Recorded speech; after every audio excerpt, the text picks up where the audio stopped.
Bonjour à tous, bienvenue dans le deuxième épisode de Carnicouple. On est de retour.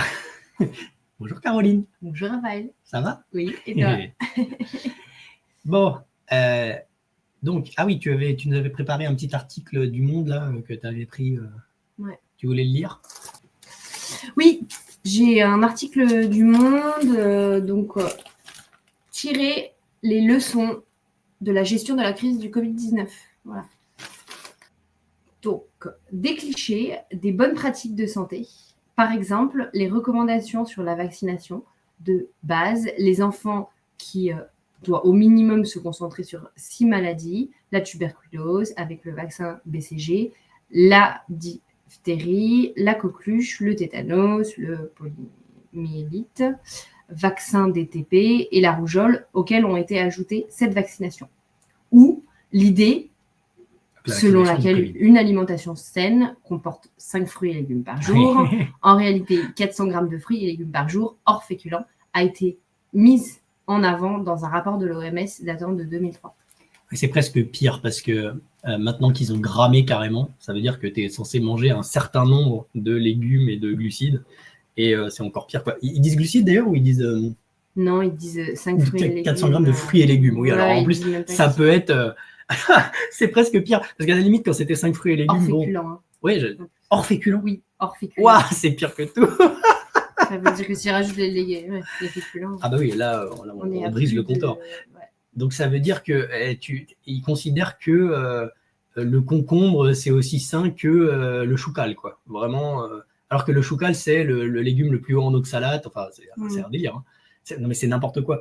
Mais surtout qu'ils ne mettent même pas en avant certains légumes et certains fruits. C'est-à-dire parce qu'ils pourraient mettre en avant, comme dans le cétogène, des légumes ou des fruits qui ont un faible indice glucidique. Tu vois, mais là, ils disent tous légumes confondus, quoi. Alors que, bon, voilà, on sait que par le cétogène, il y a des légumes et des fruits, et pour ceux qui ne veulent pas être carnivores, forcément, qui sont bons, qui peuvent être bien. Mais là, effectivement, pour eux, tous les légumes et tous les... Oui, bah oui, voilà, mais c'est ça. Sont bons, il n'y en a aucun à mettre de côté. Enfin, tout du moins, c'est ce qu'on peut comprendre en disant ça. Voilà. Mais... Si vous appréciez cette vidéo et le contenu de la chaîne, je vous invite à vous abonner, à liker la vidéo et à laisser un petit commentaire, car c'est cela qui aide la chaîne à grandir et à propager le message de la bonne santé au plus grand nombre.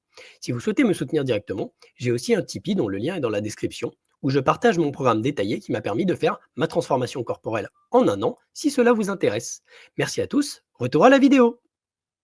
Voilà, ensuite, qu'est-ce que j'ai retiré ? Le retrait américain porte en lui un autre risque majeur, puisqu'une large partie de l'expertise de l'OMS est construite à l'aide de son réseau de centres labellisés, lui apportant gratuitement une expertise de très haut niveau.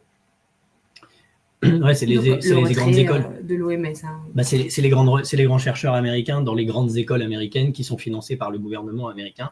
Et donc effectivement, s'ils se retirent de l'OMS, bah, ils auront plus toutes ces recherches-là. Après, encore une fois, qui paye les recherches et est-ce qu'ils regardent vraiment ça? Est-ce qu'ils ne se font pas graisser la patte pour... putain. Bon, voilà, ça y est, on est complotiste immédiatement. Mais non, c'est pas vraiment complotiste, ça. Hein, je veux dire, regardez où va l'argent. Aujourd'hui, je sais que c'est un des trucs les plus majeurs quand on regarde une étude sur X, etc., sur X Twitter. Dès que les gens postent une étude, une des premières choses qu'elles regardent, c'est qui a financé l'étude. Parce que ça indique tout de suite s'il y a un biais ou pas. Quoi. Et donc, ces recherches qui sont financées souvent par des gros lobbies de l'industrie agricole et industrielle, ils cherchent un résultat précis et ils ne publient les résultats que quand ils ont ce résultat précis, sinon ils ne publient carrément pas le résultat. Et encore après, du coup, l'OMS, eux, ils ne vérifient pas d'où viennent l'argent. Alors, on va dire, si l'OMS n'est pas corrompue, elle ne regarde pas d'où vient l'argent et d'où viennent les recherches, et elle fait ses conclusions à partir des recherches qui ont été avalisées par l'industrie agroalimentaire. Quoi. Donc,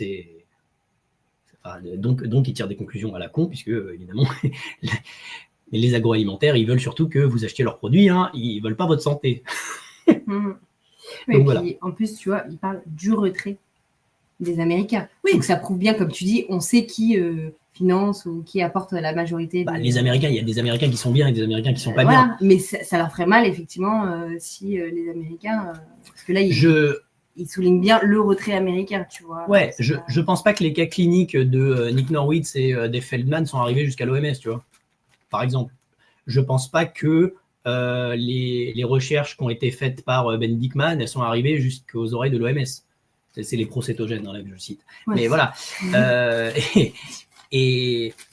Voilà, je ne pense... Les procétogènes américains. Oui, les procétogènes américains. Oui, donc voilà, et je veux dire, il y a des Américains qui font le travail. Enfin, nous, on regarde la communauté carnivore, on regarde la communauté cétogène, et ils font des recherches sur le sujet maintenant, parce que Nick Norwitz, c'est un diplômé d'Harvard maintenant. Donc je veux dire, voilà, il a fait le truc classique des chercheurs classiques, sauf qu'il fait un régime cétogène et qu'il fait des recherches sur le régime cétogène. Mais ça m'étonnerait que l'OMS, elle ait eu vent de tout ça. Ou alors si elle a eu vent de tout ça, elle prend pas mal de choses quand même. Corruption. donc on va dire, s'ils ont eu les recherches sur le cétogène et qu'ils les utilisent pas, corruption. S'ils les ont pas eu et qu'ils sont pas corrompus, corruption quand même, puisque les recherches sont falsifiées. Ouais, voilà. Bon. Donc bon. On ne dira rien par rapport à ça, on n'en connaît pas. On n'a pas assez d'informations. Voilà, ne disons pas ça. Voilà, contrôler et... On n'a rien dit, mais l'OMS est un organisme très respectable.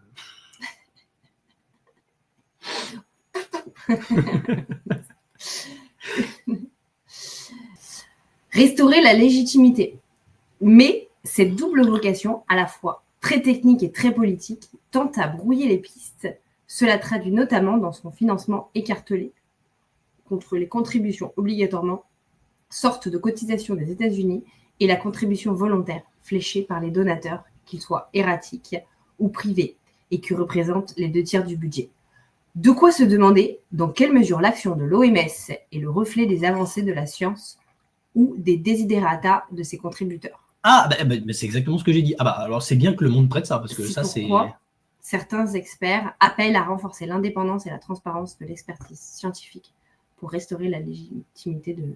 bien sûr, de l'OMS, ouais. Oui, évidemment. Voilà. Oui. C'est bien. Alors, je suis très étonné qu'il ait marqué ça dans Le Monde. Je pense que c'est quand même dit avec des termes très techniques que la plupart des gens ne comprennent pas. C'est fait exprès, bien évidemment. Oui. Mais oui, c'est vrai. C'est ce que je viens de dire, du coup. C'est vu que l'expertise de l'OMS est probablement corrompue, vendue par l'industrie agroalimentaire, et du coup... même si on dit que l'OMS n'est pas corrompu, ils ont des experts corrompus qui leur donnent des infos corrompues parce qu'ils sont payés par l'industrie agroalimentaire. Donc, est-ce que... Oui, voilà, donc il faudrait restaurer l'indépendance et regarder des chercheurs qui sont financés par des... Je pense que le moins pire, ça doit être autofinancé ou financé par le public, c'est-à-dire financé vraiment par crowdfunding ou des trucs comme ça. C'est-à-dire c'est les citoyens qui donnent l'argent pour faire la recherche, auquel cas, là c'est totalement indépendant, je veux dire. C'est fait, mais bon, après, on ne sait pas si c'est fait qu'on donne dans les donations et tout ça. C'est fait à toute petite échelle. Mais oui. Et après, je dirais, alors là, je vais mettre un bémol, je dirais si c'est financé par le gouvernement américain, mais dans un but de santé, c'est-à-dire que il faudrait qu'il y ait des résultats sur les Américains. C'est-à-dire que aujourd'hui, on sait que la population américaine, elle est hyper obèse, je crois que c'est un truc c'est des chiffres horribles. C'est genre 25% des États-Unis sont obèses et 50% sont en surpoids, un truc comme ça. Ouais, c'est un truc dans ce genre-là. Hein. C'est un chiffre énorme. Et donc, si dans les 4-5 années à venir, ils arrivent à faire baisser ce chiffre, et que derrière, ils ont financé des études pendant cette période-là où ils font baisser les chiffres de l'obésité, où ils font baisser les chiffres des maladies et des maladies chroniques, alors je pense qu'il sera intéressant de se dire si c'est financé par le gouvernement, ça a peut-être une légitimité. Encore une fois, la plupart des études alimentaires sont des études épistémiologiques. Attention, j'ai dit un gros mot. Épistémiologiques, ça veut dire qu'elles ne sont des conclusions que des rapports des personnes qui sont intervenus. C'est-à-dire que les personnes à qui on a dit vous participez à l'étude, en fait, on leur a dit vous répondez à ce sondage, vous dites combien vous avez mangé de ça et de ça, et en plus, alors là, encore pire, on sait que la plupart des études qui sont faites anti-viande mettent dans la viande les hot dogs, les hamburgers de chez McDo, les pizzas, ça c'est de la viande pour eux. Alors que c'est à 80% du blé et des légumes. Pourquoi tu dis ça dans viande? C'est pas spécifiquement de la viande rouge, c'est pas spécifiquement de la viande blanche qui est toute seule. Donc, tu parles dans les ça hamburgers aussi. Je parle dans les études. Oui, dans les hamburgers de chez McDo. Oui. Parce que, alors pourquoi je dis hamburger de chez McDo? Parce qu'en américain, hamburger, ça veut dire steak haché. Okay. C'est pour ça que je dis hamburger de chez McDo. Tu vois, je pensais même pas qu'on privilégiait la viande, mais le pain et tout le reste dans le hamburger, quoi. Là, tu dis hamburger, veut dire. Non, mais là, c'est pour ça, c'est minime. L'hamburger de chez McDo, c'est 80% de légumes et de pain. Oui, il y a 20% de viande dedans. C'est le steak haché, c'est un petit steak haché comme ça. Oui, voilà, c'est ça. Une tranche de salade ou de. C'est ça, de salade ou de tomate. Comment avez-vous trouvé votre steak incidemment sous une frite? Exactement. Tu vois. Exactement. Donc oui, comme c'est des études épistémologiques, ce ne sont pas des études très sérieuses. Après, je sais que c'est très difficile de faire des études, où on enferme les gens dans des labos et on leur dit vous mangez ça et rien d'autre, parce qu'il faudrait le faire pendant des années, c'est hyper compliqué. Bon, même si je pense que sur le régime carni, vu qu'on voit qu'il y a des bonnes améliorations en quelques semaines, on pourrait limite enfermer les gens dans des labos pendant 2 semaines. Mais c'est sûr qu'enfermer des gens dans des labos pendant 1 ou 2 ans, c'est pas possible, quoi. Mais et donc évidemment, si les études étaient faites correctement comme ça, vraiment, et que c'était pas juste des sondages à remplir, ce serait beaucoup plus sérieux et ce serait beaucoup plus simple de donner de la légitimité à ces études. Et ce seraient ces études-là qui devraient évidemment être prises en compte par l'OMS, qui devraient être prises en compte par les services de santé de manière générale. Voilà. Mais par contre, tu vois, bon, alors, c'est pas forcément dans cet article, mais je me demande, je serais curieuse de savoir comment toi, tu pourrais avoir tendance à interpréter le fait que dans un autre article du Monde, beaucoup de chercheurs français aujourd'hui ne publient plus leurs résultats. Et moi, je trouve que, voilà. Je sais pourquoi, vas-y. En résultat. Et donc, je me demande justement si c'est parce que, il y a le côté le raté, ça n'a rien donné, c'est pas concret, ou il y a aussi, ça pourrait pas servir justement les lobbies pharmaceutiques, ça pourrait ne pas faire rentrer de l'argent, ou on dirait des choses justement qui se rapprocheraient un peu plus, qui serviraient notre paroisse avec, tu vois. Oui. Bon, après, ils n'ont pas fait des recherches sur la viande. La plupart du temps, c'est des recherches sur les maladies. Mais les maladies, effectivement, on peut dire découlent du fait que l'alimentation n'est pas adéquate. Mais en tout cas, tu vois, par rapport à ce qu'on est en train de dire, le fait qu'il y ait beaucoup d'études qui soient plus transparents et qui publient plus. Alors, 3 choses. On se demande. Je crois que j'ai 3 choses. La première, évidemment, si les résultats ne correspondent pas à ce que les investisseurs ont voulu, ils vont faire en sorte de ne pas le publier. Oui. S'il n'y a pas de résultats, je ne vois pas pourquoi ils ne publieraient pas, parce que les chercheurs, ils sont toujours contents de publier leurs travaux, parce que ça leur donne une légitimité, les gens peuvent ensuite aller voir qu'ils ont déjà fait des travaux, et que donc du coup, ils sont à même de faire des études correctes, et que donc du coup, on peut les repayer pour refaire d'autres études. Donc, même si les études, entre guillemets, ne montrent pas grand-chose, ou montrent un truc qui n'est pas très intéressant, le fait de publier, ça leur donne quand même de la légitimité, surtout si l'étude elle est entre guillemets bien faite. Oui, alors évidemment, si l'étude est ultra mal faite, ok, vous tirez pas une balle dans le pied et la publiez pas. Mais si l'étude elle est bien faite, même si elle montre rien, ou si elle montre un truc qui n'est pas très intéressant, ça reste intéressant pour les chercheurs de les publier parce que ça leur donne une légitimité pour leur future recherche. Mm-hmm. Donc je trouve pas ça logique qu'ils ne publient pas. Donc voilà, je pense que c'est plutôt la première, c'est-à-dire que c'est plutôt parce que ça ne correspond pas à ce que les investisseurs veulent et qu'ils leur disent non, vous ne sortez rien du tout et c'est ça. On vous graisse la patte un peu plus ou on vous finance vos prochaines études, mais vous ne dites rien sur cette étude-là. Et puis troisièmement, comme ils veulent être financés plus tard, ils ne vont pas aller contre leurs contributeurs et donc si leurs contributeurs ne veulent pas, du coup, ils ne vont pas publier, quoi, parce qu'ils veulent être financés. Voilà. Bon, oui, vas-y, truc suivant.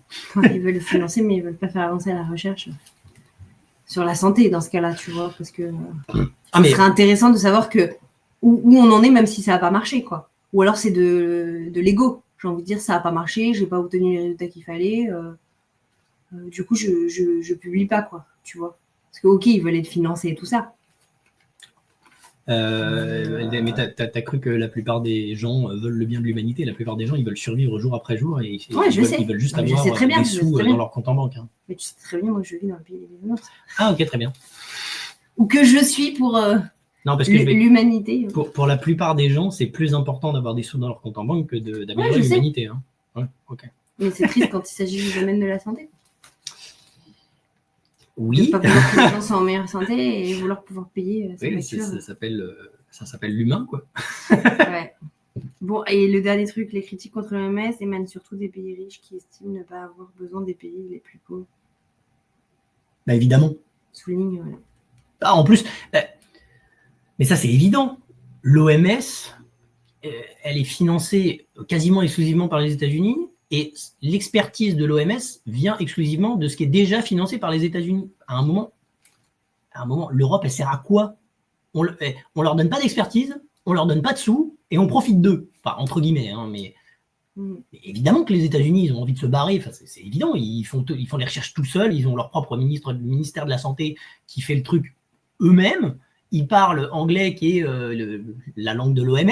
Ah, mais ils savent déjà tout, ils n'ont pas besoin. Effectivement, c'est les pays pauvres qu'on a plus besoin. Quoi. Oui, entre guillemets. Ils n'ont pas tous ces moyens, mais ce qu'ils disent. Mais entre guillemets, parce que j'ai envie de te dire, à ce moment-là, pourquoi il y a une organisation mondiale de la santé si quasiment toute la connaissance et si quasiment tout ce qui est promulgué par l'OMS vient des États-Unis? Et à ce moment-là, tu as un organisme américain de la santé que tout le monde suit. Et on arrête de faire genre qu'il y a une organisation mondiale. Enfin, c'est stupide. Ah, c'est pour ça qu'on peut comprendre que les États-Unis ont envie de sortir. Bah oui, s'autosuffire. Oui, parce que et c'est à ce moment-là le plus. Mais effectivement, l'OMS serait embêté si les États-Unis sortaient de. À ce moment-là, on fait une OAS, Organisation américaine de la santé, et c'est eux qui disent au monde, nous, on pense que c'est ça qui est le mieux. Et après, si vous n'êtes pas content, les autres pays, vous faites vos propres recherches avec vos propres trucs et vous nous envoyez vos études et vous avez le droit de nous discréditer et de pas être d'accord. Mais faisons pas genre qu'il y a une OMS alors qu'en fait, c'est une organisation américaine de la santé. C'est stupide. Et le dernier truc, c'était si la crise est une occasion pour se réformer, elle peut aussi être l'occasion pour les États membres de s'interroger sur la place qu'elle souhaite donner à une organisation qui défend la santé pour tous. Et si il lui accorde de la valeur, de se mobiliser pour la financer. Voilà, c'est ce que j'ai dit. Si les petits pays ne sont pas contents, ils n'ont qu'à faire leur propre OMS, leur propre EES, Organisation européenne de la santé, voilà, parce qu'on sait que l'Europe elle est très gentille et veut notre bien. Ouais. Non, mais voilà, donc tout ça pour dire que tout ça. Il y avait cet article. Ok. Merci mon amour. Je t'en prie. Donc ce week-end, on est allé voir de la famille et puis on a eu des petites conversations carnivores pendant le week-end. Et du coup, on avait quand même un carni curieux qui a posé quelques questions quand même et qui m'a posé donc, qui a commencé par me poser la question de l'émission carbone des vaches et que du coup, je lui ai répondu spécifiquement parce qu'évidemment, il allait essayer de me piéger en me disant oui, ça fait beaucoup d'émissions de carbone, d'élever des vaches, etc. Et je lui ai dit oui, non, mais si tu les nourris à l'herbe, et vous pouvez faire la recherche vous-même. D'ailleurs, je l'ai refait la recherche sur Grok pour lui prouver, etc. Puis, parce que en plus, on a la ferme de Christophe qui met comme pub qu'il a une émission neutre ou négative avec son pâturage tournant dynamique, que donc élever des vaches 100% à l'herbe, ça a un rendement neutre ou négatif en carbone. Et donc évidemment, il ne me croyait pas. Puis après, évidemment, il y a eu des contre-arguments où il disait oui, mais si tu les nourris au grain, c'est un bilan carbone positif. Et je leur ai dit, bah oui, mais c'est pour ça que j'ai spécifié nourrir à l'herbe, parce que je connais mon sujet. Et effectivement, si vous les nourrissez avec autre chose que de l'herbe, oui, le bilan carbone, il est moins bon, puisque du coup, il faut compter ce qu'on produit pour les nourrir, évidemment. Et après, on a eu un débat sur... Ah oui, et après, il m'a demandé, mais le cerveau, il a besoin de glucose pour fonctionner. Alors bon, donc déjà, je lui ai dit que probablement pas, parce que il sert beaucoup de cétones. Après, il sert sûrement d'un minimum de glucose. Je ne sais plus combien c'est le pourcentage. Mais en tout cas, quand des cétones sont présentes, il prend les cétones d'abord.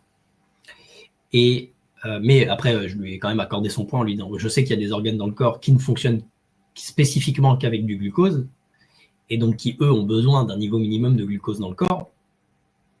Et c'est là où je lui ai appris la néoglucogénèse, parce qu'il ne savait pas, et il m'a regardé avec des gros yeux, en me disant, c'est quoi ça? C'est juste un procédé qui fait que ton foie transforme des protéines en glucose, parce qu'il a besoin d'un minimum, et ça empêche de faire des pics de glycémie, puisque, contrairement aux glucides qui, eux, sont transformés en glucose directement dans l'estomac et finissent dans le sang, immédiatement. Lorsque c'est les protéines qui doivent être transformées, c'est un procédé plus coûteux en énergie. Et le corps ne va pas s'amuser à transformer des protéines en glucose pour s'amuser, sauf s'il en a besoin. Et c'est pour ça que ça ne fait pas des pics de glucose très élevés. Est-ce que tu veux parler de tes ressentis par rapport à la frustration que personne ne comprend le régime carnivore et qui trouve que c'est bizarre? Alors, ce que je te disais justement, c'est que je trouve que les gens, même s'ils ne comprennent pas, sont de plus en plus curieux et ils commencent à s'intéresser de plus en plus, tu vois. Ah, mais oui, tu veux dire comprendre... Je sais pas s'ils ne comprennent pas vraiment. Bon, si on peut en parler, ça peut être intéressant. Alors, justement, pour répondre à ta question, qu'ils ne comprennent pas, je ne sais pas s'ils ne comprennent pas, en fait. Ils ne comprennent pas dans leur sens où, pour eux, c'est contre nature. C'est des choses pour lesquelles ils ne pourraient pas le faire, en fait, parce qu'ils sont tellement addicts au sucre, ils sont tellement... voilà, et ils n'en voient pas les méfaits que ça peut produire sur leur corps, parce que la plupart du temps, je ne sais pas, je n'ai jamais poussé la discussion très loin, mais ce que je me dis quelque part, c'est que pour la plupart, ils ne sont pas à l'écoute de leur corps. Et ils sont surtout, enfin, pour la majorité des femmes aussi avec qui j'ai pu en parler, parce que c'est surtout elles, hein, plus les femmes que les hommes qui trouvent ça bizarre dans mon entourage, eh ben, elles ne se sont pas sondées et je pense que leurs émotions prennent le dessus. Et quand j'entends « c'est plus fort que moi, je ne peux pas arrêter », on sent bien que c'est une dépendance. Le jeu plus fort que moi, s'attribue à la dépendance, à la chose justement. Tu es dépendant, donc tu ne comprends pas. Et je pense que comprends pas, qu'est-ce qu'on entend par comprends pas, c'est-à-dire elle est bizarre, elle fait un truc non conventionnel, voilà, ou je comprends pas parce que moi-même, je ne pourrais pas l'adapter, tu vois. Je pense qu'il y a un double sens dans le mot comprendre. C'est comprendre, tu fais un truc bizarre, et comprends, moi, je ne pourrais pas. Tu vois, je ne comprends pas parce que moi, je suis tout ce qu'on dit les nutritionnistes, je suis tout ce que j'ai entendu de dire qu'il faut dans une assiette protéines, glucides et légumes, donc c'est-à-dire protéines, lipides et glucides, tu vois. Je pense que c'est ça quand ils disent ils ne comprennent pas. Tu vois. C'est vrai que effectivement, je n'ai jamais été jusqu'au bout de qu'est-ce que tu comprends pas. Dis-moi, est-ce que ça te perturbe ce que je fais ou est-ce que voilà, c'est ce que j'ai expliqué, c'est le sens. Oui, moi je considère que c'est pas. Alors, je considère qu'il y a des curieux qui posent les questions intéressantes et qui s'intéressent sans vouloir spécifiquement le faire, mais par curiosité. Et je trouve que c'est déjà un bon premier pas. C'est-à-dire que quand tu es curieux par rapport au sujet, que tu essayes de comprendre biologiquement comment ça fonctionne, c'est déjà une ouverture d'esprit intéressante. Ça ne veut pas forcément dire que tu vas le faire, mais au moins tu essayes de comprendre ce que c'est la démarche. En même temps, c'est ce qui se passe d'ailleurs. On ne les voit pas nous rejoindre. Après, il y a des gens, ils ne s'intéressent même pas au pourquoi. Donc, déjà parce qu'ils n'ont pas de connaissances en biochimie, parce qu'ils ne veulent pas... Oui, et puis dans mes amis, la plupart du temps, ils n'ont pas de connaissances en biochimie. C'est juste qu'elles essaient de comprendre ma motivation ou... oui, sur ça, comprendre la motivation, en fait, la plupart du temps. Et de l'autre côté, tu as les gens qui sont tellement ancrés dans leurs croyances parce que ça fait tellement longtemps qu'ils vivent comme ça et qu'ils sont habitués à manger comme ça, ils ne peuvent plus changer. Alors, je parle pour les personnes. Ils n'en voient pas l'intérêt. Oui, certains. Bien sûr. Parce qu'une personne à laquelle je pense, elle a quand même fait des bilans santé. Elle a quand même fait des analyses. Donc, elle a pu se rendre compte, peut-être que, peut-être pas suffisamment de dire vos pronostics vitaux sont engagés. Et voilà, parce que je pense que si on s'aime vraiment, quand on entend pronostic vitaux engagés, si tu as envie de rester en vie, si tu n'as pas envie de mourir, logiquement, là, tu réagis et tu dis, il faut que je fasse quelque chose, j'arrête, tu vois. Et je pense que cette personne, on n'en a pas discuté, ses résultats, mais ce n'était pas suffisant pour qu'elle accepte... Tu vois, ce que je lui ai parlé de certaines choses, l'hypnose et tout ça que j'ai essayé, mais elle continue à manger toujours autant de sucre. Hein. Elle est à 3-4 canettes, elle achète 3-4 canettes. Bon, elle ne boit pas les 3-4 canettes en une fois, tu vois. Mais voilà, on sent très bien que la plupart du temps, moi, si tu veux, aujourd'hui, je me sens plus jugée. Mais je pense que c'est moi avec moi-même, parce que ça a été dur, cette transition. Je l'ai fait à la base parce que je cherchais des solutions, comme tu sais. et que j'avais pas envie d'aller chercher de mon côté, et que du coup, je me suis dit, tiens, pourquoi pas, je vais essayer. Je suis aussi ouverte à la nouveauté, donc j'avais testé, tu vois. Je ne me rappelle plus où je veux en venir. Tu as testé pendant un mois et tu as Mais vu que ça marchait. Mais il y en a du coup, certains. ils veulent même pas tester, ils peuvent même pas tester. C'est même pas dans. C'est ça, ils veulent pas, ils n'ont pas cette curiosité d'esprit. Donc c'est pour ça que voilà, c'est par rapport au mot jugement. Donc c'est pour ça qu'aujourd'hui, je me rends compte que quand les autres commencent à s'intéresser, quand les autres posent des questions et que je pourrais me sentir piégée, c'est parce qu'ils comprennent pas justement forcément pourquoi je fais ça. Mais en fait, la plupart du temps, je me rends compte qu'ils ne me jugent pas. Ils essaient juste de... Si, au contraire, ils essaient juste de comprendre. Ils essaient juste de comprendre pourquoi j'en vis, en fait, les questions qu'ils me posent. Peut-être que moi, ça me dérange, mais c'est un biais cognitif, tu vois. Quelque part, je finis par me dire qu'ils sont plus curieux de savoir ce qui se passe, plutôt que... Tu sais, il y a des fois où je me suis sentie un peu... j'en avais marre, et oui, arrêtez, je me sens comme une bête curieuse. Bon, je t'en fais moi, j'ai pas ça, moi. Non, oui, je sais, mais là, tu me demandes mon avis à moi, tu vois. Tu me demandes mon avis à moi de discuter par rapport au fait. Et donc, voilà. Et ce que je veux dire par là, c'est que peut-être qu'effectivement, tu te sens attaqué. Aujourd'hui, avant, moi, j'avais l'impression d'être jugée, mais en fait, elle cherche plus à comprendre qu'à me juger aujourd'hui. C'est la réflexion que j'ai fait en repensant peut-être à toutes celles qui, tu vois, peut-être justement, je les intrigue et dire, oh là là, moi aussi, j'aimerais bien arrêter, mais comment elles ont fait et tout ça, tu vois. Et je pense que elles essaient de trouver et de comprendre. Je pense que maintenant, voilà, c'est ça. C'est pas du jugement, c'est de la compréhension de pourquoi j'adopte. C'est de la curiosité et en même temps, quand tu es face à des personnes qui ont plus de connaissances que toi sur le sujet et qui ont des connaissances de nutritionnistes classiques, tu te retrouves face à un mur qui veut conforter ses croyances et qui donc du coup veut faire en sorte de te dire que tu as tort. Parce qu'il y a ça aussi. Hein. Il y a des gens, ils veulent te prouver que tu as tort. Hein. Voilà, non, c'est pas forcément ce qui nous est arrivé, mais... Enfin, moi, personnellement, dans mon expérience. Toi, je sais qu'effectivement, avec la personne de ma famille hier, indirectement, il voulait pas... Enfin, il y avait le côté piégé, mais je pense qu'il voulait aussi pas te dire t'es dans le mauvais sens, quoi. Non. C'était vraiment plus... J'ai des croyances, tiens, comment tu les expliques parce que, c'est bien. Parce que, peut-être qu'il y avait un peu des deux, mais moi, ça ne me dérange pas. Mais moi, j'ai plus l'impression effectivement, que c'était peut-être plus de la curiosité, de dire, ouais, on en parle dans l'empreinte carbone et tout ça, parce que tu vends ça comme le régime, le adopté et tout ça. Mais il essayait quand même de déconstruire en te montrant, ouais, c'est peut-être pas si bien de manger de la viande, tu vois. Et en fait, non. Et en fait, tu as réussi à trouver les bons arguments pour réussir à le... à le contrer. Après, évidemment, il a eu... Mais ça porte à débat. C'est bien parce qu'il y a peut-être des gens, justement, qui te disent, qui se sont peut-être posé ces questions et tout ça, et tu les rassures en leur disant, ah non, au contraire, si vous mangez tout ça... Après, il a eu le contre, ce que j'appelle le contre ultime, mais qui n'est pas vraiment un contre ultime, qui m'a dit, oui, mais est-ce qu'aujourd'hui, avec la surface planétaire, on pourrait nourrir tout le monde avec des vaches nourries à l'herbe qui sont en pâturage? Et la réponse est évidemment, pour l'instant, non. Mais je pense qu'on... non, c'est pas ça. Nourrir à l'herbe, la viande à l'herbe est plus chère que... Non, mais c'est pas la question. S'il y a une histoire, non, c'est une histoire de place, parce que s'il y a suffisamment de demandes, les prix baisseront, et si tout le monde se met à être... tout le monde se met à faire des vaches à l'herbe, il y a une demande il y a une demande accrue de vaches à l'herbe, et donc il y a une réponse accrue d'une offre de vaches à l'herbe qui est plus importante, et donc du coup les prix vont finir par baisser à un moment parce que il y aura tellement de concurrence que les prix baisseront. Bon. La loi de l'offre et de la demande. Voilà, la loi de l'offre et de la demande.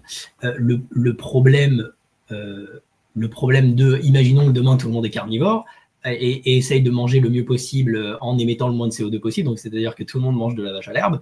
Si tout le monde mange de la vache à l'herbe, effectivement, sur la planète en ce moment, il n'y a pas assez d'espace agriculturel pour pouvoir nourrir tout le monde avec des vaches à l'herbe.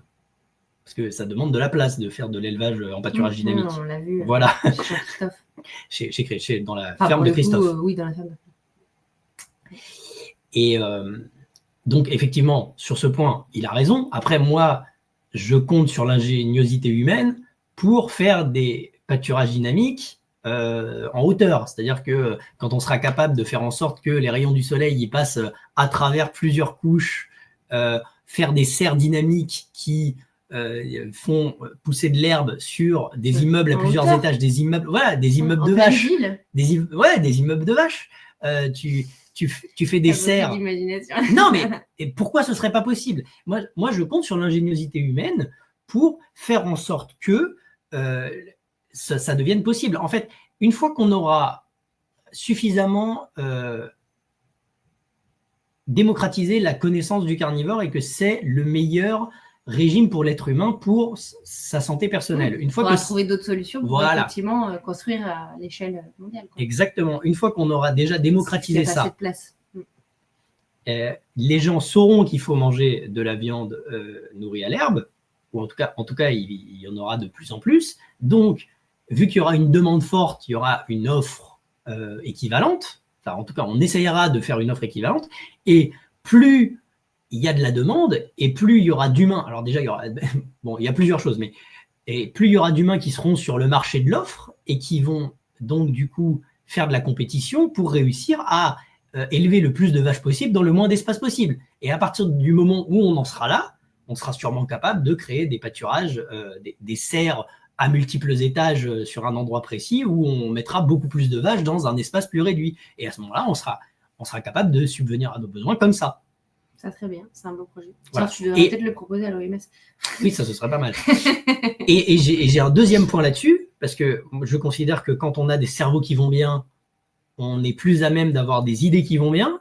Donc, plus on a de carnivores, et plus on a des gens avec des cerveaux qui marchent très très bien, et plus on a des gens avec des cerveaux qui marchent très très bien, et plus on a de chance de faire la prochaine révolution agriculturelle à ce niveau-là. Ça, on va déranger après. Et oui. Entre guillemets. Et d'ailleurs, j'ai eu le contre absolu. Je lui dis oui, non, mais pour l'instant, j'ai pas la solution à l'humanité en entière. Pour l'instant, moi, ma solution, c'est une solution très égoïste qui est moi, je mange de la viande parce que je peux me le permettre et parce que je sais que c'est le meilleur régime pour l'être humain. Donc moi, je le fais et je mets les sous qu'il faut dedans parce qu'évidemment, c'est plus cher que si je mangeais des pâtes tous les jours, évidemment. Mais je le fais pour ma santé. Et je le fais pour avoir un avantage cognitif et un avantage physique, parce que le monde des hommes est un monde de compétition, et donc il faut être le meilleur pour avoir la meilleure vie possible et le meilleur, donner de la valeur le plus possible. Et pour objectif personnel. Voilà, et pour donner de la valeur le plus possible, oui, par rapport au fait que, de manière générale, je veux la meilleure santé et la meilleure santé mentale possible. Et grâce à ça, donc c'est un argument égoïste, entre guillemets, parce que je dis, pour l'instant, je m'occupe de moi, parce que, bon, déjà, charité bien ordonnée commence par soi, et une fois que moi, j'aurais prouvé, parce qu'en plus, il faut des preuves, évidemment, on a une Maggie White sur la planète pour l'instant. Maggie White, c'est l'américaine de 82 ans qui en fait 50 et qui a mangé carnivore depuis ses 17 ans. Donc, ça fait 65 ans qu'elle est carnivore et ça se voit qu'elle est en bien meilleure santé que la plupart des gens de 82 ans de chez nous. Mais il en faut plusieurs des Maggie White parce qu'on n'arrivera pas à prouver au monde avec une seule personne que le carnivore, c'est super bon pour la santé. Donc, j'ai un objectif personnel qui est un objectif égoïste qui, moi, me permet de manger des vaches qui sont nourries à l'herbe en pâturage dynamique. Bon, et même si je ne mange pas toujours des vaches nourries à l'herbe, mais je veux dire, dans le meilleur des mondes, c'est ça qu'il faudra faire. Et oui, pour l'instant, c'est un objectif égoïste parce que je veux être meilleur que les autres, donc je mange mieux que les autres. Je mange le régime humain pour être en meilleure santé que les autres et pour avoir un cerveau qui marche mieux que ceux des autres. Voilà. Donc effectivement, j'ai pas contré son argument, enfin, je l'ai contré parce que je suis un idéaliste et que je me dis un jour ce sera possible, mais je l'ai pas contré sur la forme parce qu'effectivement il a raison, aujourd'hui il n'y a pas la place sur la planète pour nourrir tout le monde en bœuf à l'herbe. Tout le monde est pas prêt à passer en carni, non, parce que c'est pas démocratisé. Donc ça, déjà il faut faire en sorte que les gens aient la connaissance. Même quand il y aura de l'espace, oui. Il faudra aussi faire changer les mentalités, tu vois. Ça, c'est une première étape qui est plus d'espace. C'est l'inverse. Non, c'est l'inverse. C'est d'abord on fait changer les mentalités et après on augmentera l'espace pour faire les vaches. Parce qu'en fait, ça sert à rien qu'il y ait de l'espace sinon si tu ne fais pas changer les mentalités. Oui, on s'en fiche. Ouais. Non, c'est l'inverse. C'est une mentalité down top, c'est-à-dire que la connaissance va venir du peuple, c'est-à-dire que c'est nous qui allons démocratiser la connaissance du carnivore. plus on la démocratise et plus il y a de gens qui deviennent carnivores, plus il y a de gens qui deviennent carnivores et plus il y a une demande pour de la viande, et plus il y a une demande pour de la viande, et donc plus il y a une offre qui va devoir se mettre en place pour répondre à cette demande, et quand l'offre se mettra en place, il y aura de l'ingéniosité, il y aura des nouvelles façons de faire de la vache nourrie à l'herbe, il y aura, voilà. Et quand on en sera arrivé là, eh ben, ce sera très bien. Mais c'est l'inverse. On ne va pas trouver de la place avant de trouver les carnivores. On va d'abord trouver les carnivores pour trouver de la place après. C'est plutôt dans ce sens-là que ça va se passer. On va passer aux questions de la dernière vidéo.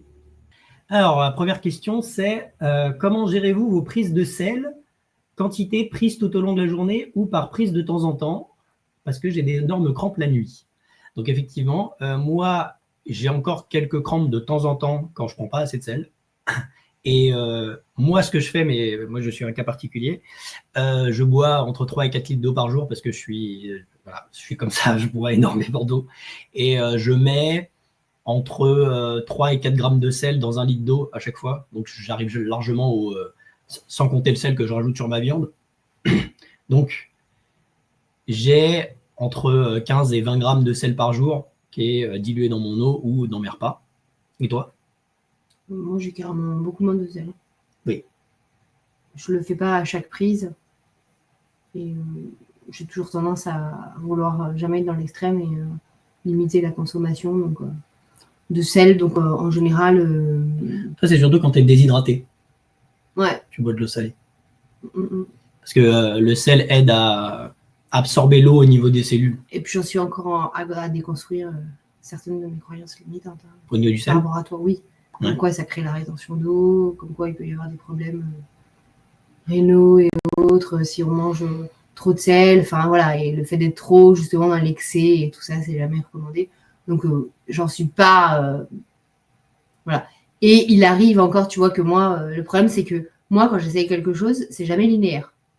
Dans le sens où, comme là, une fois que j'étais déshydratée, j'en ai pris, ça m'a réhydraté. Et il y a des fois où je continue à prendre du sel, j'ai pas l'impression que je me réhydrate. Tu vois, donc c'est pour ça que pour moi, voilà, c'est pas une valeur sûre, certaine, mais je suis pas totalement contre. Donc, on va dire.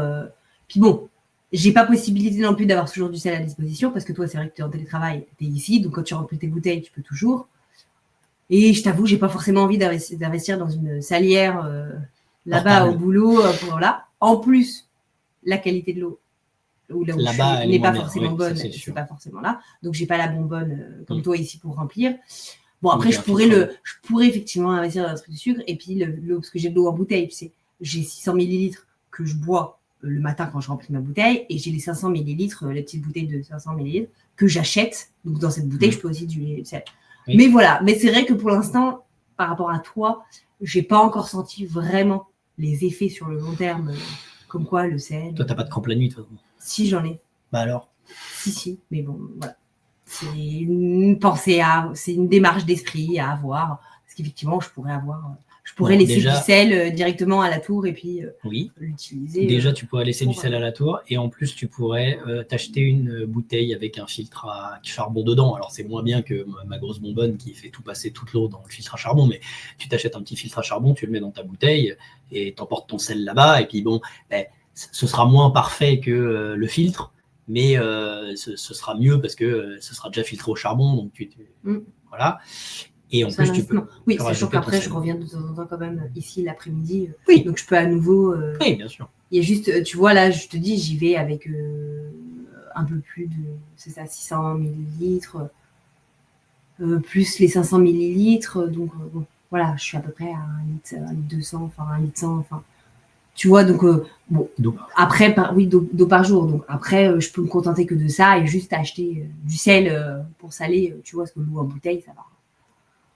Encore, ça peut aller encore. Donc, tu vois, c'est vrai qu'effectivement, investir dans le meilleur des mondes, il faudrait qu'on ait des bouteilles d'eau en verre.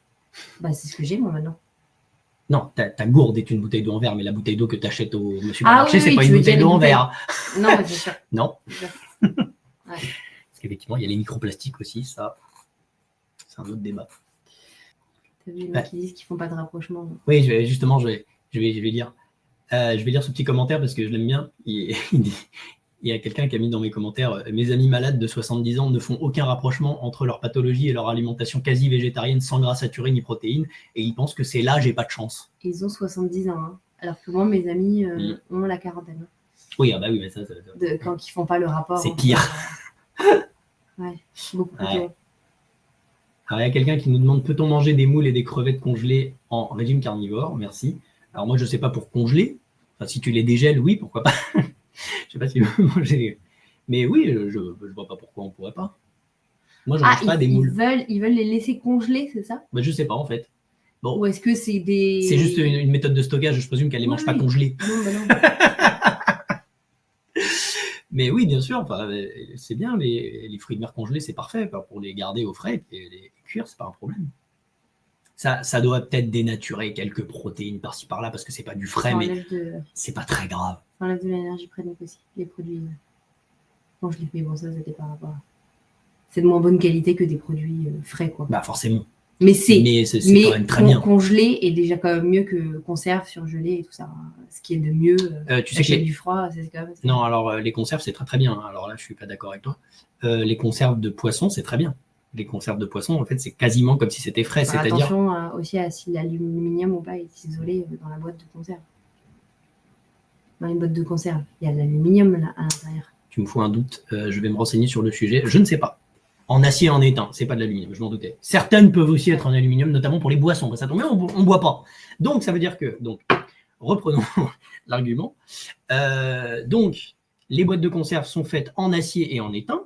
Elles ne sont pas faites en aluminium. Donc, en tout cas pour les poissons, elles peuvent être faites en aluminium pour les boissons, mais de toute façon, en régime carnivore, on ne boit pas de boissons sucrées, donc on ne boit pas de canettes. Il n'y a pas de canette d'eau, donc voilà. Mais pour les poissons, normalement, elles sont en étain et en acier. Il n'y a pas d'aluminium qui va dans les poissons. Donc non, les poissons en conserve, c'est très bien. Ça, il n'y a pas de chaîne de froid, c'est-à-dire qu'ils sont, entre guillemets, cuisinés directement, mis en conserve, donc il n'y a plus d'air qui se met à l'intérieur du poisson. Et après, quand on le mange, c'est comme si il venait d'être pêché, quoi. C'est quasiment aussi bon que du frais. Pour les sardines, voilà. Question, je suis passé en mode alimentaire carnivore. Est-ce que mon nouveau régime alimentaire pourrait me pousser plus tard à devenir cannibale et manger d'autres êtres humains qui sont de la viande? Merci pour votre réponse. Oui, évidemment, non. Non, manger du bœuf ne fait pas de toi un cannibale parce qu'il y a un truc magique chez les humains qu'on appelle la conscience et qui nous empêche de manger d'autres êtres humains lorsqu'on est à peu près formé correctement. Parce qu'à la base, on veut la survie de l'espèce, on veut la survie de l'espèce humaine. Donc, on essaye de ne pas manger ses enfants, on essaye de ne pas manger les autres êtres humains. Et puis, ce n'est pas très civilement accepté. Après, ça a sûrement bon goût, l'humain. Hein, quand c'est bien cuisiné, c'est bien nourri. Quand c'est un carnivore. Si vous mangez un humain carnivore, il doit être super bon. Faut le prendre au bout de 1 ou 2 ans. Hein, parce que oui. Il a encore tous les... C'est ça. Et puis, faut pas qu'il soit... On n'a pas 2 estomacs comme la vache. Et puis, il ne faut pas qu'il ait été empoisonné à l'aluminium. Donc voilà, on a fini de faire le tour des questions YouTube. N'hésitez pas à en reposer en commentaire pour la prochaine vidéo. N'hésitez pas à nous envoyer des articles ou des posts sur lesquels vous voulez qu'on réagisse. Voilà, ça nous aiderait. Oui, et donc tes amies, tu penses que c'est pourquoi qu'elles sont aussi anti-carnivores? Parce qu'elles n'ont pas envie de changer leurs habitudes. Et comme je te dis, je pense que elles n'ont pas envie forcément de remettre en cause leurs habitudes. Je pense que leur vie, peut-être, n'est pas encore ce que je disais tout à l'heure, quoi, que leurs pronostics vitaux ne sont pas forcément engagés. Et encore plus, je t'avoue, je pousse rarement la réflexion. Je pousse rarement les questions en leur demandant réellement, parce que bon, je sens que certaines, voilà, j'ai pas beaucoup d'affinités et je sens que je peux vite les énerver et qu'elles n'ont pas envie de se justifier, pour la plupart.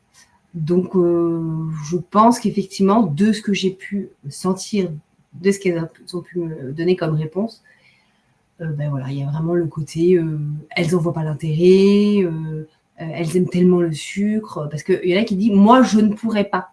C'est plus fort que moi, je ne pourrais pas. Donc, tu vois, on sent que c'est quelque chose de vital, en fait, et qu'elles n'en voient pas l'intérêt et qu'elles ne sont pas prêtes à, clairement, tu vois, c'est ça, c'est pas vital, c'est pas quelque chose qu'elles ont envie d'essayer ou de changer, en fait. Elles n'en voient pas l'intérêt, je pense, c'est surtout ça.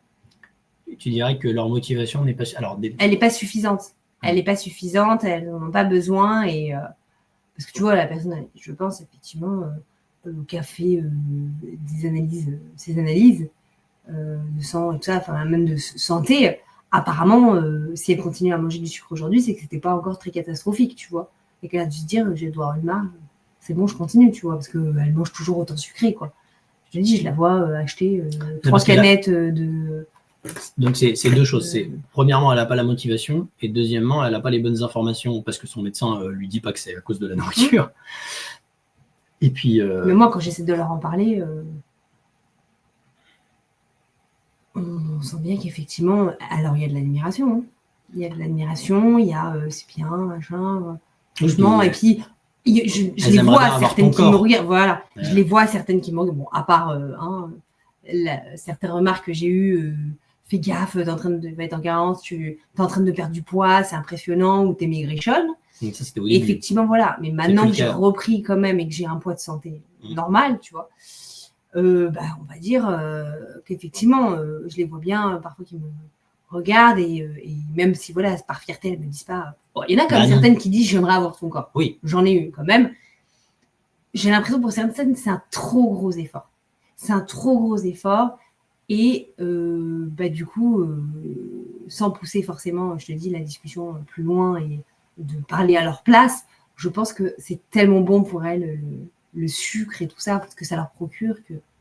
Bon, après, encore une fois, j'ai pas poussé la... C'est l'addiction. Voilà, j'ai pas poussé la discussion, et moi, c'est sûrement, si j'avais pas ce côté santé et ce côté confort et cette valeur de la santé, pourquoi j'aurais... ça serait plus un de mes arguments qui fait que j'aurais gardé le sucre, justement, pour le côté plaisir, le côté agréable en bouche, tu vois, parce que bon, aujourd'hui, même si je sais que c'est bon pour la santé, je préfère plus le goût des aliments sucrés que le goût d'un œuf ou même du bœuf, tu vois, ou le poulet un peu plus, tu vois, j'aime bien. Et voilà, donc je pense que, bon. Ce serait intéressant pour la chaîne que tu essaies de confronter tes amis. Ben, c'est ce que j'étais en train de penser, mais je pense que même elles n'y ont pas réfléchi. Non, mais c'est pas grave, pose des questions. Oui, je peux essayer de le faire si tu veux. Oui. Je peux effectivement essayer de le faire. Et il y en a, je sens bien que je les énerve et qu'elles n'ont pas envie de continuer à en discuter et que je les pousse un peu dans leur retranchement. Je sais bien, on s'en fiche, mais je peux bien essayer de trouver. Hein. On peut. C'est un bon exercice en plus de. Et puis, je t'avoue que la plupart du temps, j'essaye pas de manger carnivore devant tout le monde aussi. Donc, tout le monde ne me voit pas, tout le monde ne connaît pas forcément mon alimentation encore. C'est encore des choses, voilà. Conflit où j'ai pas envie de devoir me justifier et tout ça. Donc, dans la plupart du temps, et puis pour certaines de mes amies, tu connais. Tu connais puisque tu les as aussi questionnés de ton côté. Non, mais je parle des collègues qui sont un petit peu... Parle avec les collègues. Oui, par exemple, mais les collègues avec qui j'en ai parlé, elles n'ont aucune idée parfois. Non, mais pose les vraies questions. Alors, tu me demandes les questions que tu veux. Je pose au pire. Tu leur dis... Pourquoi est-ce que toi, tu ne pourrais pas le faire? Pourquoi est-ce que tu pourrais avoir une motivation? Si j'arrivais à te prouver que c'est la meilleure alimentation possible pour l'être humain, qu'est-ce qui t'empêcherait de le faire? Sauf que, ouais. Quoi? Sauf que, vas-y, va au fond de ta réflexion. Je ne sais pas si c'est parce que je n'en suis pas convaincue à 100% ou que... ou que alors, je ne me crois pas capable de... Parce que quand je t'entends expliquer, effectivement... Déjà, la plupart du temps, tu as des réponses biochimistes et tout ça. Et moi, tu me largues complètement sur ça. Ce qui fait que, justement, je ne peux pas pousser et je ne sais pas, même dans un langage simple, parce qu'effectivement, mes amis, si je leur sors même des biochimistes, je vais les perdre aussi, tu vois. Je vais les perdre aussi. Donc, le tout, c'est de savoir quelles questions poser, comment y aller. Moi, j'irais plus sur le côté psychologique. Et c'est de leur sonder au niveau psychologique. Qu'est-ce qu'ils vont faire? Mais encore faut-il savoir, et je t'assure, la plupart ne se sont pas questionnés, ne sont pas introspectés. Et c'est parce que tu ne poses pas les questions. Je peux essayer de... Ça, je suis capable d'aller sur le facteur psychologique et de savoir... Donc, je peux essayer... Donc, moi, ce que je te conseille comme question, et je vous la conseille... J'ai pas envie, mais je peux essayer. Et je vous la conseille à vous aussi. Moi, ce que je conseille comme question pour les gens qui aiment bien un peu débattre et pour les gens qui veulent en apprendre plus sur les motivations personnelles de leurs connaissances qui sont carnicurieux ou pas d'ailleurs, mais qui ont des problèmes de santé, qui ont des problèmes c'est de faire une hypothétique, ok? Parce que Caroline, c'est vrai que si on commence à lui dire oui, le sucre, le cerveau, il a besoin du sucre, alors comment on fait déjà, voilà, Caroline n'est pas capable de vous répondre la néoglucogénèse. Moi, oui. Voilà. Donc, moi, les arguments biologiques, je les ai. L'argument de l'inflammation des glucides, l'argument, voilà, tous ces arguments, moi, je les ai. envoie sur la chaîne. Voilà, mais oui, mais c'est effectivement une des trucs que j'allais dire. Tu leur poses la question hypothétique précise. Si j'arrivais à vous convaincre, c'est une hypothétique. Ça ne veut pas dire que tu vas y arriver, ça veut juste dire. Je connais une personne qui pourrait réussir à vous convaincre. Non, toujours pas. Non, s'il te plaît, laisse-moi finir ma question. C'est pas moi qui vais convaincre. Non, mais c'est pas grave. Si j'arrivais à vous convaincre, mais tu peux convaincre les gens en leur envoyant une vidéo YouTube. Hein. Tu n'es pas obligé d'expliquer toi-même. Tu envoies une vidéo YouTube. Il faut sonder leur motivation. D'ailleurs, si la motivation est grande et si la motivation est suffisante pour vouloir vraiment changer, parce que t'en as, ils ont des problèmes, mais ils veulent vraiment pas changer. D'ailleurs, ton cousin a essayé de me convaincre du féminisme en m'envoyant une vidéo YouTube. J'ai regardé la vidéo YouTube pour lui faire plaisir et j'ai trouvé ça complètement ridicule parce qu'en fait, il était incapable déjà de me redonner les points de la vidéo parce qu'il les a pas retenus lui-même et parce que c'était du blabla pour rien dire et que ça n'avait aucun intérêt. Mais non, mais toi, tu peux envoyer sur les ressources scientifiques, tu peux envoyer les gens sur des ressources scientifiques, dont ma chaîne, parce qu'il y a des ressources scientifiques sur ma chaîne sur la nutrition carnivore, et quelque part, c'est pas toi qui les as convaincus parce que tu renvoies sur une vidéo, mais c'est toi qui as donné l'information qui va donner les informations scientifiques. Donc en fait, c'est toi qui convaincs indirectement.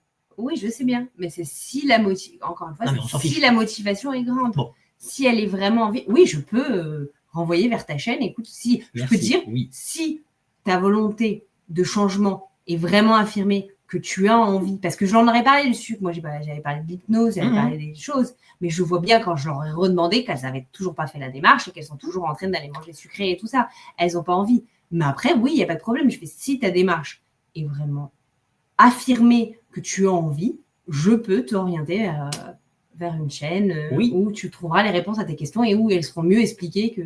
Donc, je vais revenir à ma question que j'ai toujours pas réussi à poser. Enfin, je l'ai posée tout à l'heure, mais la question que vous devez poser aux carnicurieux et aux personnes desquelles vous voulez connaître les motivations et dont ça peut être intéressant de connaître leur blocage par rapport à la nourriture, etc., vous leur dites, même si vous n'avez pas les connaissances scientifiques, mais vous leur dites juste, si j'arrivais à te convaincre que le régime carnivore est le meilleur régime pour améliorer ta situation, améliorer ta santé, améliorer ton corps, améliorer des choses de manière générale, la santé de ta peau, la beauté de tes cheveux, ta libido, tes hormones de manière générale. Si j'arrivais à te convaincre que le carnivore est meilleur pour cette situation, qu'est-ce qui t'empêcherait de le faire? Ok ? C'est une hypothétique. Alors oui, je vais faire mon gros arrogant, c'est pas grave. Je ne sais pas si vous savez que les personnes de moins de 80 de QI, elles ne sont pas capables de faire des hypothétiques. Hein. Donc c'est-à-dire qu'il y a des personnes, elles ne seront même pas capables de répondre à votre question parce qu'elles ne pourront même pas conceptualiser si j'arrive à vous convaincre. Donc il y a des personnes, si vous leur posez la question, si j'arrive à te convaincre que le régime carnivore est le meilleur régime pour ta situation, qu'est-ce qui t'empêcherait de le faire? Il y a des personnes qui vont vous répondre, mais tu n'arriveras pas à me convaincre. Ok, tu as moins de 80 de QI, il n'y a pas de problème, ça arrive. Voilà. Mais là, tu ne peux pas débattre. Si les gens ne sont pas capables de faire des hypothétiques ou ne sont pas ouvertes au sujet parce qu'elles ont des blocages mentaux par rapport à leurs croyances ou d'autres choses, ça peut arriver. Je veux dire, il y en a. Et d'ailleurs, ces personnes-là vont écouter leur médecin jusqu'à ce qu'elles se fassent une chimiothérapie et qu'elles en meurent, et tant pis pour elles. Voilà, je veux dire. Pense que dans mon entourage, notamment certaines collègues, elles sont comme tu viens de décrire. Ok, moins de 80 QI, ça arrive. C'est leur médecin qui dit...